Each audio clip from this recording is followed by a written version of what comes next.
Бадрах энержи компани 2021 онд туршилтын үйлдвэр туршилтын олборлолт хийсэн.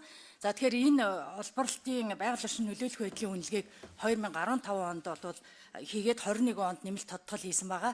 За засгийн газраас шинжилгээ ухааны актын дүүрэг даалгавар өгсөний дагуу бид нар яг энэ туршилтын олборлолтыг эхлэхийн өмнө бол актимаас ажлын хэсэг гарч бид нар мониторингийг хөрс уус за тэгээд цацраг ургамал малын мах сүү гэсэн энэ чиглэлүүдээр бол мониторингийг хийсэн. Тэгээ одоо энэ маань бол 23, 24 гээд юу эх 25 энэ 25 онд гээд ингээд үргэлжлээд явна. Тэгэхээр бид нар бол энэ орчны туршилт эхлэхээс өмнөх суурь нөхцөл туршилт явагдсанаас хойш ямар өөрчлөлт гарсан гэдгийг судлааг бол бид нар ингээд жил болго хийгээд явж байгаа гэж та бүхэн ойлгож байна.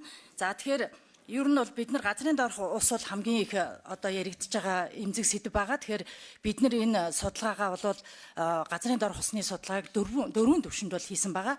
За хамгийн ихнийх нь бол одоо яг малчтын худаг энэ үйлдвэрлэлийн одоо ахуйн хэрэглэнээр ашигладаг 2-60 метрийн гүнд байгаа уста их усөрөөд за тэрний дараа бол яг нэг олборлж явуулахын дээд ус туй юу 22-оос 110 метрийн ус туйын одоо усны шин чанар. За тэгээд дараа нь яг 120-оос 170 метрт олборлж явагдах яг хөдрийн агуулсан ус давхаргын одоо судалгаа. За тэгээд дараа нь тэрний доотлын 176-аас 182 км-ийн доотх усны юг бол судалсан. За тэгээд энэ югээр бол ер нь ямар өөрчлөлт одоо олборлолт хийснээрээ гарсан байсан бэ гэхээр мэдээж эрэг хөхрийн хүчин шахаж байгаа учраас pH бол буурж 2.6-аас 4 болж буурсан байсан. За сульфатын агуулмж одоо хөхрийн хүчлийн сульфаттайгаа холбоотойгоор 4-өөс 20 дахин нэмэгдсэн.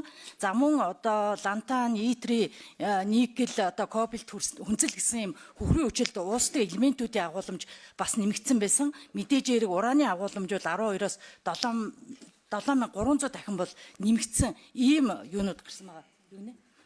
За тэгээд ер нь бол энэ бидний энэ одоо хийсэн мониторингийн судалгааны үр дүн бол одоо энэ нөгөө тезу болон байгаль орчин нөлөөлөх байдлын үнэлгээнд одоо нөгөө суурь нөхцөл болж ороод тэгээ энэ үр дүнг одоо нөгөө явцын дунд хийх нөхөн сэргээлт болон хаалтын дараах нөхөн сэргээлтийн суурь үзүүлэлт болж энэ төвшөнд хүртэл одоо нөгөө сармагжуулах нөхөн сэргээх шаардлагыг тавихаар гэрээнд заасан байгаа.